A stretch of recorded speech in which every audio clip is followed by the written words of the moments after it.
CORVALLIS Steven Kwan was eating lunch with his Oregon State teammates Tuesday and following the MLB draft tracker on his phone when it rang.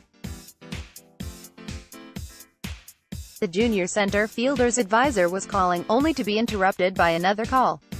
A Cleveland executive was now on the line, so Kwan stepped away to hear the news. He said, "We're taking ya," and I was like, "Holy cow, are you sure?" Kwan said about a half hour after his selection. "They're like, yep, we're coming up pretty soon, so that's your pick. I don't know, maybe they were messing with me or something."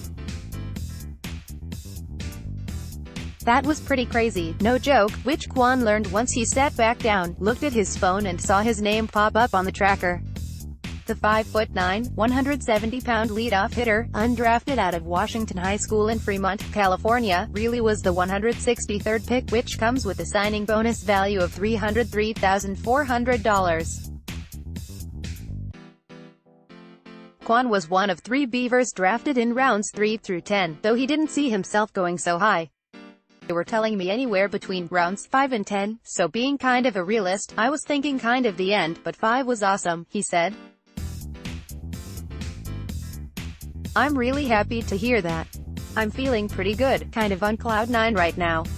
It's a very special moment.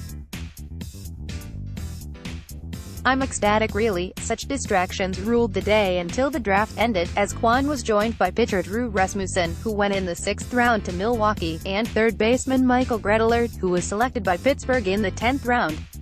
Osu had 3 first-round picks on Monday, and second baseman Nick Madrigal, 4th to the Chicago White Sox, right fielder Trevor Larnach, 20th to Minnesota, and shortstop Caden Grenier, 37th to Baltimore.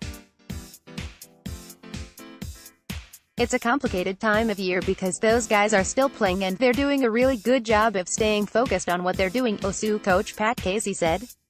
"Yesterday was a day off, so it was a really good day for everybody to enjoy it. The Beavers, the 1st of October 47-0.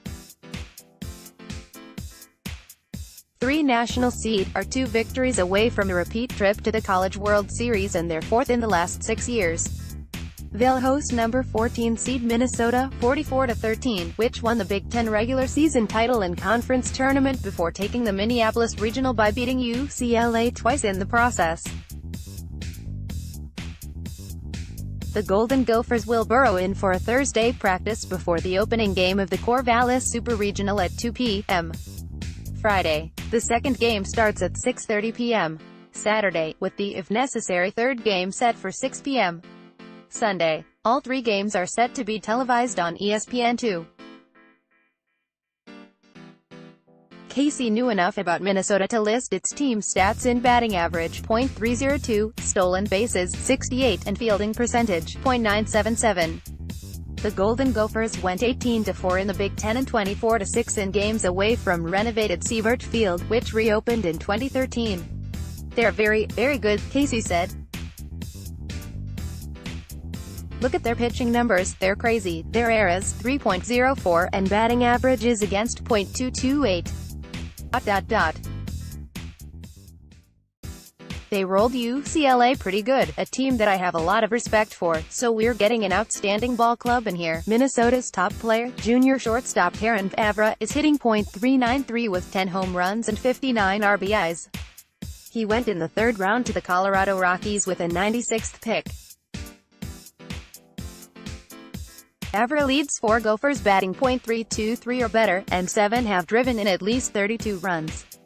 Their top pitcher is Patrick Fredrickson, a 6'6" freshman from Gig Harbor, Washington, who was both a Big Ten pitcher and Freshman of the Year. The right-handed Fredrickson, 9-0, 1.76, and redshirt junior righty Reggie Meyer, 8-3, 2.62, were the starters in the first 2 regional wins over Canisius and UCLA, though Big Ten Coach of the Year John Anderson saved Fredrickson for the Bruins.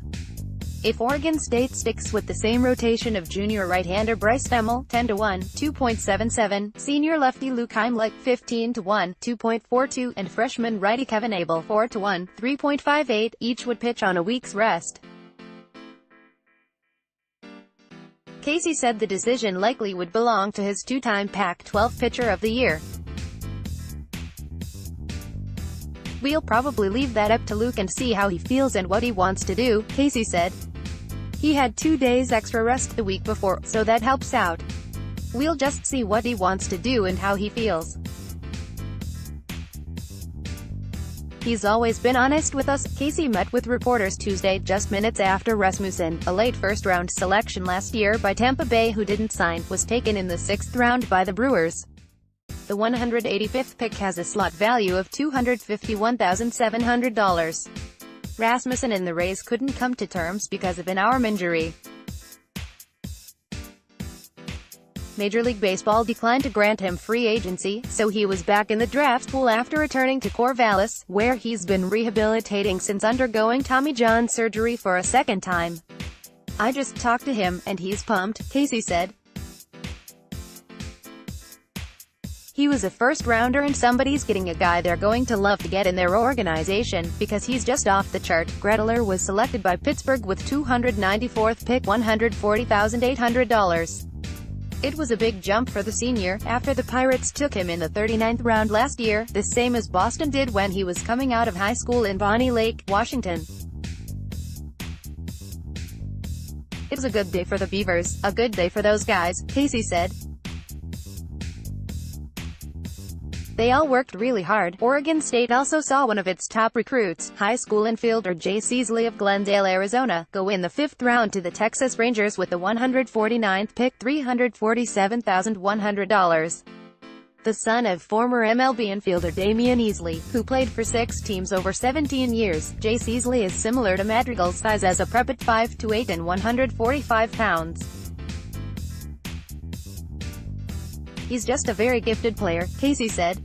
"He can really run and he's going to be good someday. He's just got to make a decision whether he wants to go to college or play professional baseball, and that's a decision that he's got to make.